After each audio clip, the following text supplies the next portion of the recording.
மறு ஜென்மம் இருந்தால் கூட நீ எனக்காக வெயிட் பண்ணுவதானே? தயவு செஞ்சு எங்கேயும் போயிடாத.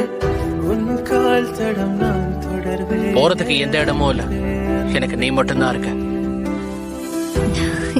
சீக்கிரம் வந்துடுற.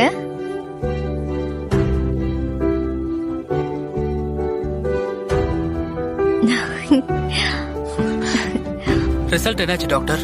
ஆபரேஷன் நல்லபடியா முடிஞ்சிருச்சுல? ரொம்ப நன்றி, தேங்க்யூ வெரி மச்.